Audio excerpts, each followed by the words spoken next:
Alright guys, I'm recording a couple outfield videos today.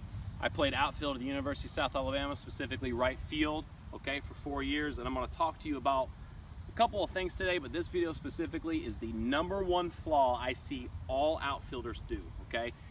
That's even in the MLB, college level, all the way down to Little League. Obviously, guys in the MLB, sometimes those mistakes are few and far in between, but everybody makes this mistake, and I've seen it, okay? Whether I'm watching a pro game, watching a college game, or I'm coaching my guys in the Indiana Bulls program at the 17-year-old age level, those guys really make mistakes. And specifically, the athletes, the ones that are better athletes, are usually the ones making this mistake because of their confidence that they can rely on their athleticism to catch the ball and have good routes, okay? So let's talk about good routes. Good routes, talking about opening up and getting your body in position, opening the hips. All that stuff we'll talk about later. First and foremost, if you want to be a great outfielder, it's all about getting your feet ready and ready to go when the ball is in the hitting zone. Too many times I see guys, they're creeping, they're moving their feet, they're getting themselves in position, and their foot isn't even down, okay, when the ball's actually in the hitting zone.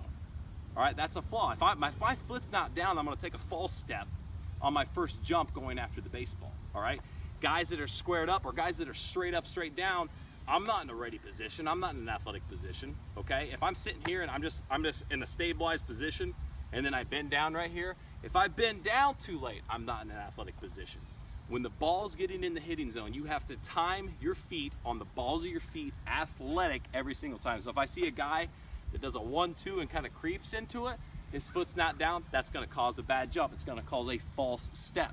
Okay, everything in the outfield, most flaws and mistakes that you see in the outfield are by bad routes. Okay, you don't really see guys miss balls very often. It does happen.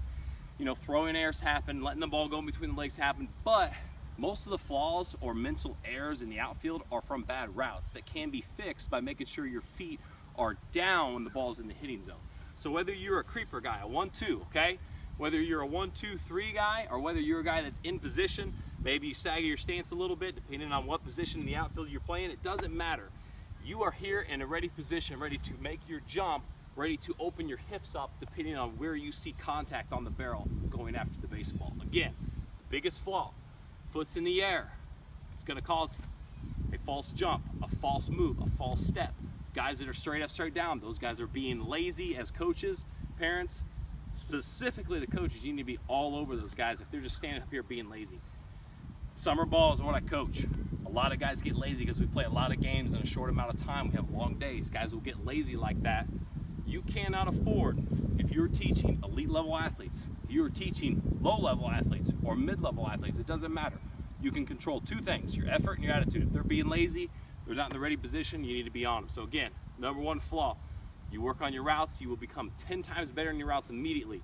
If your feet are always ready to go, planted, athletic position, balls of your feet, when the ball's in the hitting zone. The only way for you to prove it and show it to them, you video the ball in the hitting zone, you see them actually in the background, you're videoing from behind a home plate, you see when the ball's actually in the hitting zone, you see where they're at. That's the best way for you to actually prove to them and show to them whether they're in that athletic position while the ball's in the hitting zone to give them their best jump. It's Coach Laird. Make sure you like the video, make sure you guys subscribe, fix that #1 flaw if you have that problem. Until next time guys, see you later.